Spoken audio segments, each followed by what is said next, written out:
Film dimulai dan memperlihatkan seorang polisi yang sedang bergegas mengantarkan rekannya ke rumah sakit. Saat berpatroli tadi, mereka sempat terlibat aksi saling tembak dengan pelaku kriminal. Sesampainya di ruang IGD, seorang dokter senior bernama Paul Kersey langsung menangani polisi tersebut. Sayangnya belum sempat mengambil tindakan, nyawanya sudah melayang. We did everything we could. Dr. Kersey, OR2.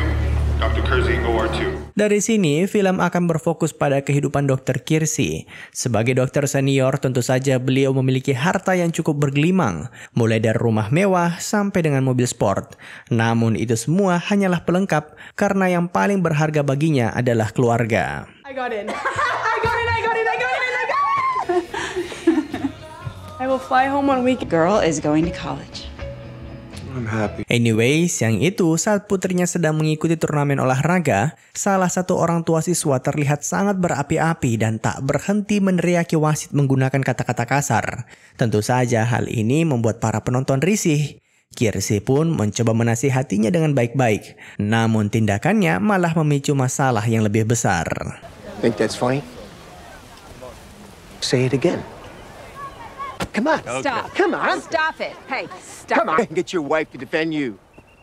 Pussy. Walaupun sudah dipermalukan seperti tadi, Kersey terlihat biasa saja.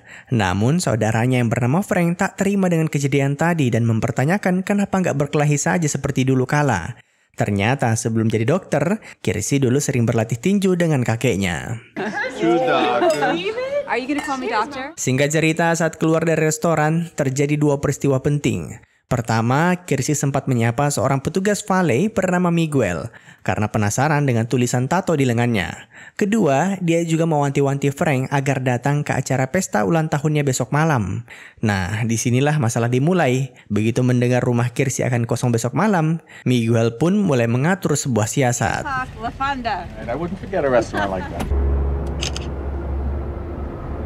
Singkat cerita, keesokan malamnya, Kersey terlihat sangat bahagia setelah dapat hadiah jam tangan baru dari istrinya. Sayangnya kebahagiaan itu tak berlangsung lama karena tiba-tiba dia diminta untuk kembali ke rumah sakit demi menangani pasien yang butuh penanganan darurat. Alhasil, acara makan malam mereka pun harus ditunda.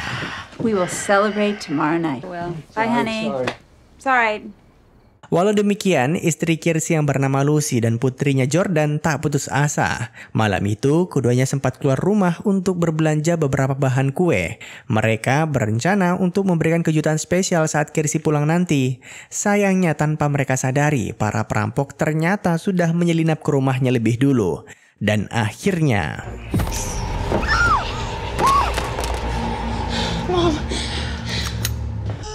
Here's what's gonna happen.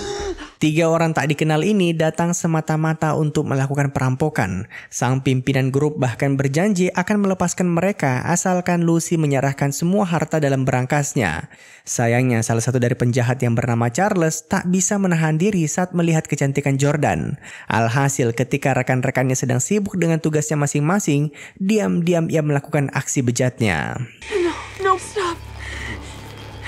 Syukur saja aksinya terhenti ketika rekannya kembali. Charles yang sudah tak bisa menahan nafsunya meminta agar diberikan waktu 2 menit.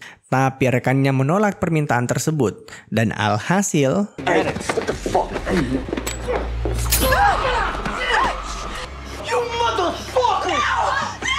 Melihat putrinya terluka, Lucy segera menyemburkan air panas dari atas meja.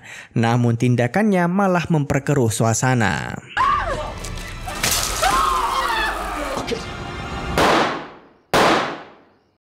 Kersey yang sejak tadi sibuk bertugas belum sadar kalau istri dan anaknya sudah menjadi korban perampokan. Untung saja malam itu keduanya dibawa ke rumah sakit tempat Kersey bekerja. Sayangnya sesampainya di ruang IGD, nyawa Lucy tak bisa lagi diselamatkan. Sedangkan Jordan dalam kondisi kritis akibat dianiaya berulang kali.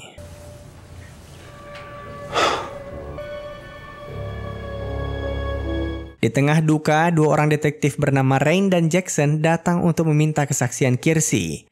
Saat diinterogasi, Frank tak bisa menahan emosinya karena polisi menganggap kalau aksi perampokan ini adalah hal yang lumrah. Seakan-akan mereka memaklumi musibah yang menimpa saudaranya. 6 in the last 9 months. 6. Oh, the residents? We post every crime on the neighborhood wall, but we're gonna get these guys. Keesokan harinya, Kirsty membawa jasad Lucy untuk dimakamkan di kampung halamannya. Dan singkat cerita, begitu pemakaman selesai, Kirsty mencoba menceritakan kronologi kematian Lucy ke mertuanya. Namun di tengah perbincangan, tiba-tiba ayah Lucy melihat beberapa pencuri yang sedang masuk ke lahan pertaniannya. People rely on the police to keep them safe. If a man really wants to protect what's his, he has to do it for himself. Mungkin ini yang namanya takdir. Perkataan ayah Lucy seakan-akan menyadarkan Kirsty soal insiden kemarin. Sebagai seorang ayah sudah menjadi tugasnya untuk membalaskan dendam istri dan putrinya. Walau demikian, Kirsty mencoba untuk bersabar dan menyerahkan semua ini ke pihak yang berwajib. Sayangnya, hari berlalu dan polisi tak kunjung menemukan bukti baru. Tentu saja hal ini membuatnya semakin gelisah. Detective Rains, isn't it? Would you like to leave a message? Yes. And it's gonna take time. I know it's a process. Starting to wonder about the result. That's all. Karena tak kunjung dapat kabar mengenai perkembangan kasus pembunuhan istrinya, siang itu Kirsty langsung mendatangi kantor detektif Rains untuk berbincang empat mata. Ternyata sejauh ini polisi kesulitan menemukan pelakunya akibat DNA maupun sidik jari yang ditemukan di TKP tak bisa diidentifikasi. Di lain sisi, detektif Rains juga mulai kewalahan karena di saat yang bersamaan dia juga diminta untuk menangani puluhan kasus lainnya. So all these other ones are open cases? They don't talk to the cops. That's why they stay open. Pertemuan siang itu tak membuahkan hasil karena ujung-ujungnya Kirsty diminta untuk mempercayakan semuanya ke polisi. Tapi pertanyaannya, sampai kapan? Singkat cerita, malamnya Kirsty tak sengaja melihat dua orang preman yang sedang menindas seorang pejalan kaki. Spontan ia pun mencoba menolongnya, tapi yang terjadi malah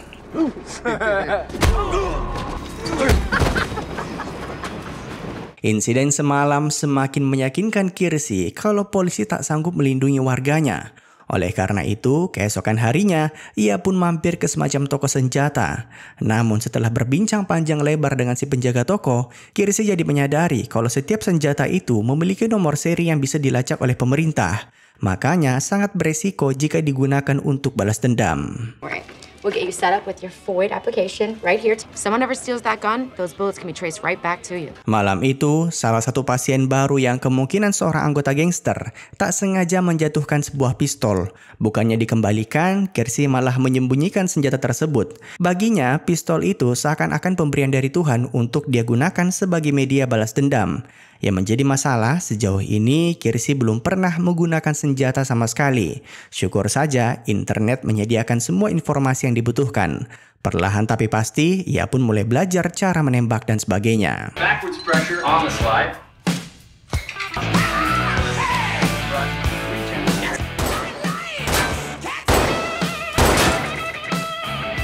Hampir sebulan putri Kirsty terbaring di rumah sakit dalam kondisi koma. Tangannya bahkan harus diikat karena tak berhenti mengalami kejang. Melihat pemandangan ini membuat Kirsty semakin dendam dan membuatnya tak sabar untuk beraksi. Alhasil malam itu seorang diri ia mencoba mencari pembunuh istrinya di wilayah rawan kriminal. Namun belum lama berkeliling, tepat di seberang jalan tiba-tiba terjadi aksi perampokan. Whoa, whoa, whoa, come on, man, come on, man.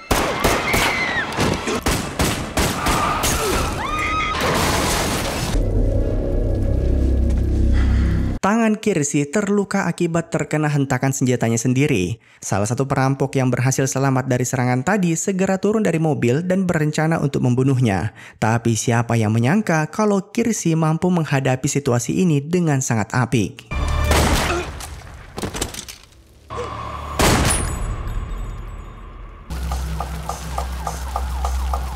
Kedua perampok tadi tewas di tempat. Untuk menutupi jejak pembunuhannya, Kirsty membuang jaketnya di tempat sampah dan segera kabur menggunakan transportasi umum. Singkat cerita, tak lama kemudian polisi pun tiba di TKP. Mereka segera menginterogasi para saksi. Salah satunya bahkan sempat merekam semua aksi penembakan tadi. Untung saja rekaman itu tak menunjukkan wajah Kirsty sama sekali. Marks on his arms or tattoos. He kept waving his hand around like this. Like his hand got shot. Cutting his hand because he doesn't know how to hold a gun. Pagi itu, Kirsty dikejutkan dengan berita mengenai aksinya semalam yang ternyata viral di berbagai media sosial. Uniknya, hampir semua orang senang dengan tindakannya yang membunuh para perampok di tempat. Ternyata bukan cuma Kirsty, hampir semua masyarakat sudah muak dengan kinerja polisi yang dianggap tak sanggup menekan angka kriminal di kota tersebut. Some people are mad at me. I say the guy's a hero. And a black couple at that. Power to the Grim Reaper. Anyway, pagi itu rumah sakit juga dikejutkan dengan kedatangan seorang anak kecil yang kakinya luka akibat terkena peluru nyasar. Kirsty pun merasa ada yang tidak beres dan setelah mengajak si bocah ngobrol panjang lebar, akhirnya ia pun berani menceritakan kalau luka di kakinya bukan karena peluru nyasar, melainkan sengaja ditembak oleh seorang bandar narkoba akibat menolak untuk jadi kurir. Uniknya lagi, si pelaku ternyata adalah tetangganya sendiri. Mendengar hal itu, Kirsty sontak murka dan memutuskan untuk kembali beraksi.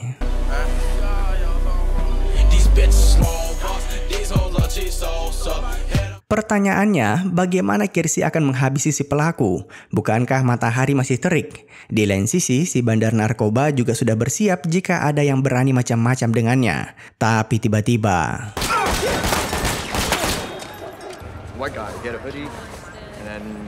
Sekalipun tadi ada banyak orang yang menyaksikan pembunuhan tersebut, namun hanya sedikit dari mereka yang berani memberikan kesaksian. Detektif French jadi semakin penasaran siapakah sosok pria bertudung yang dimaksud. Satu-satunya petunjuk yang dia miliki saat ini adalah tangan kiri si pelaku memiliki bekas luka dari aksi sebelumnya.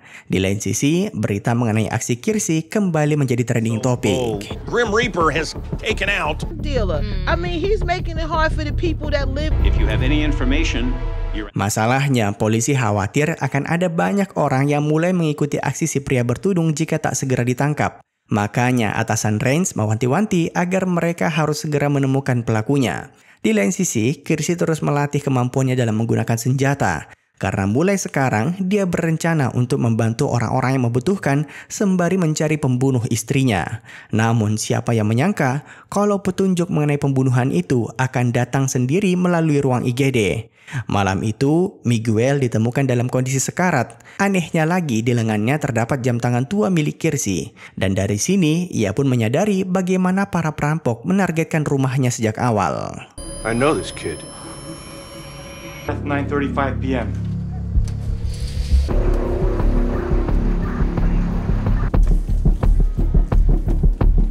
Kirsty berhasil mengamankan ponsel peninggalan Miguel. Di dalamnya, ia menemukan foto alamat rumahnya, serta lokasi dari toko yang dipercaya menadah semua hasil curian kemarin. Awalnya, Kirsty berniat untuk menyerahkan bukti ini ke detektif French, namun teleponnya tak kunjung diangkat.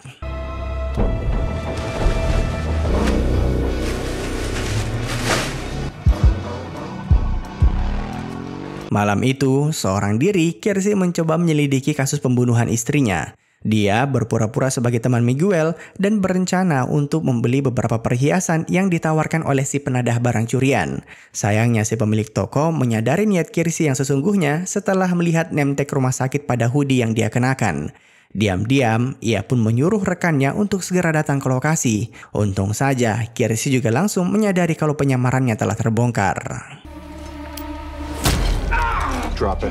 I want my stuff. Setelah diancam sedemikian rupa, akhirnya si penadah barang curian ini mau membuka isi berangkasnya. Ternyata benar, perhiasan maupun jam tangan peninggalan istri Kirsty masih tersimpan rapi di sana. Namun ketika ia sedang menanyakan identitas pelaku perampokan kemarin, salah satu dari mereka tiba-tiba muncul dan melayangkan serangan. Killer, okay? I'm not a killer. I don't kill people.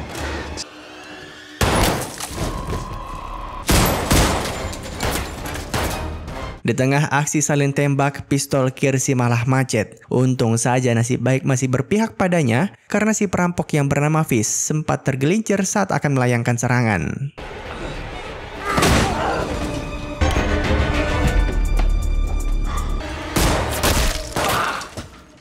Pada akhirnya, Kirsty berhasil memenangkan duel tersebut. Fish pun memohon ampun dan bersedia mengatakan salah satu nama dari anggota perampokan kemarin. Sayangnya ketika dokter Kirsty terbawa suasana, tiba-tiba Fish berhasil membalikan keadaan.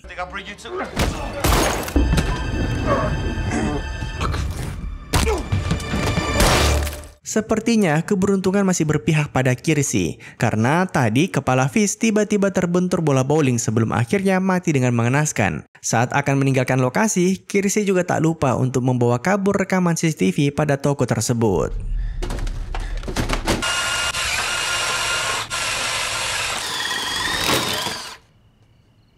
Singkat cerita, keesokan harinya, semua orang kembali dibuat heboh dengan aksinya semalam. Bahkan makin banyak warga yang memberikan dukungan. Di lain sisi, detektif French dan rekannya datang ke rumah sakit untuk mengabarkan soal kematian Fish.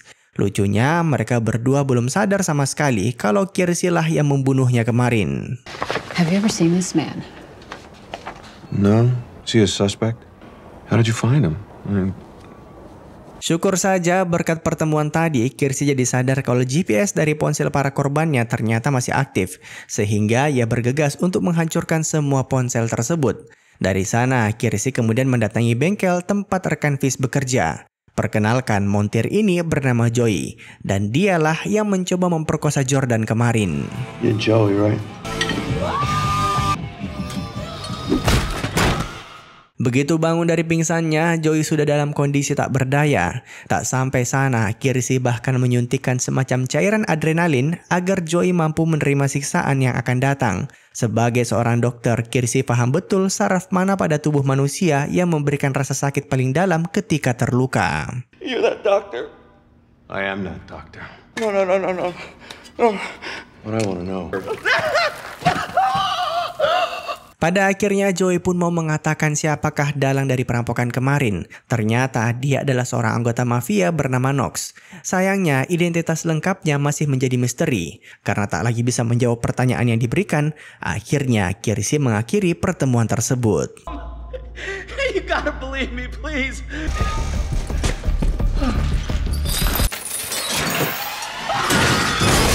Di saat yang sama, detektif French ternyata mengira kalau Frank adalah pria bertudung yang mereka cari-cari sejak kemarin. Soalnya semua ciri-cirinya sama dengan yang saksi utarakan selama ini. Namun tuduhan itu pupus ketika mereka menyadari tangan kiri Frank bersih dari bekas luka. Tapi di saat itu jugalah Frank menyadari kalau pelaku yang dimaksud ternyata adalah saudaranya sendiri. Karena kemarin ia sempat melihat luka yang dimaksud.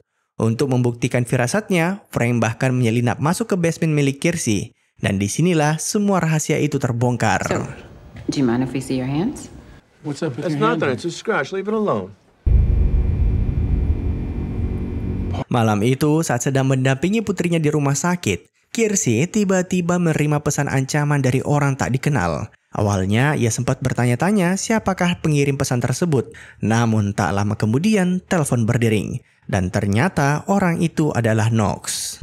Come to Blowout. Master Club off Ashland.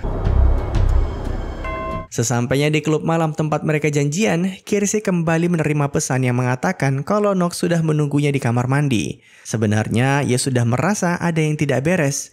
Namun memilih untuk tetap masuk ke sana dan mencoba menelpon ulang nomor ponsel Knox demi memastikan keberadaannya. Tapi ternyata...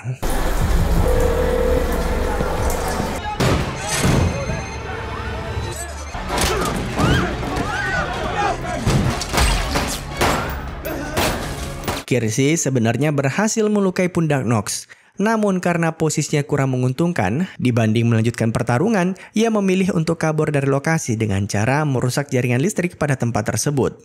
Sementara itu, detektif French dan rekannya langsung meluncur ke TKP begitu dapat info soal aksi penembakan tadi. Mereka bahkan sudah mewanti-wanti setiap rumah sakit untuk menginfokan seandainya ada pasien yang datang dengan keluhan luka tembakan di pundak. Nah, uniknya, rumah sakit tempat Kiersey bekerja melaporkan kalau ada satu pasien yang memiliki ciri-ciri demikian. Tapi begitu dicek, orang itu ternyata adalah Knox. Did you see the shooter?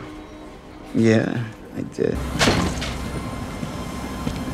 Dokter Kiersey sendiri sudah sadar kalau polisi pasti akan langsung mencurigai pasien dengan luka tembakan. Makanya dia mencoba mengobati lukanya secara mandiri. Namun aksinya jadi terbongkar setelah Knox mengadukan namanya ke polisi.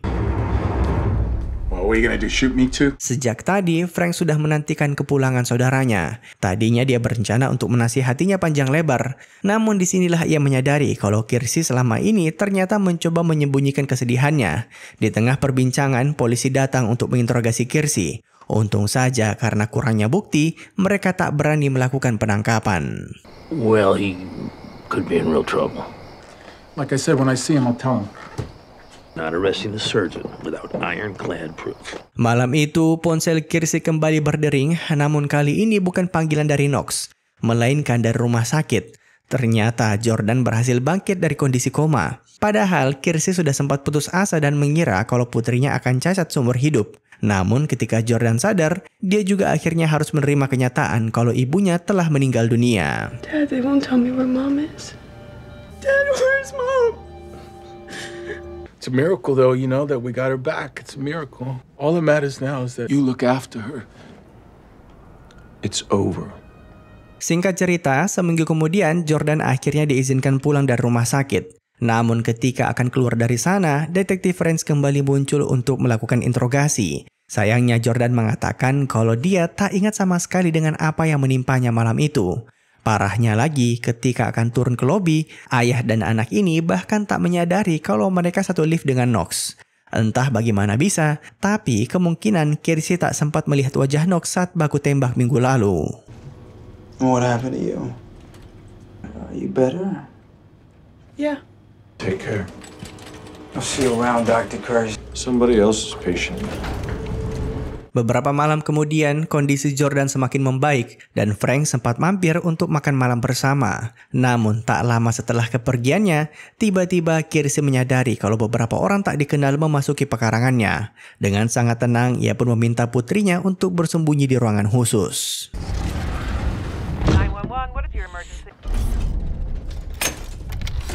Ada 3 orang bersenjata lengkap yang masuk ke rumah mereka malam itu. Para penjahat mulai berpencar dan berhasil menemukan Kirsty yang sedang bersembunyi di balik selimut. Tapi siapa yang menyangka kalau semua itu hanyalah jebakan.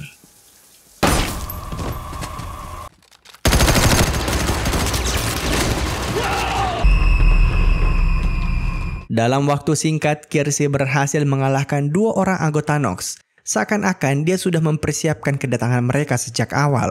Sayang sekali, berselang beberapa menit kemudian, saat menyisiri ruang basement, Knox berhasil menembaknya dari belakang. Jordan yang panik mencoba menyusul ke ruangan tersebut. Namun tiba-tiba... I think they just shot my dad. Is that your little girl?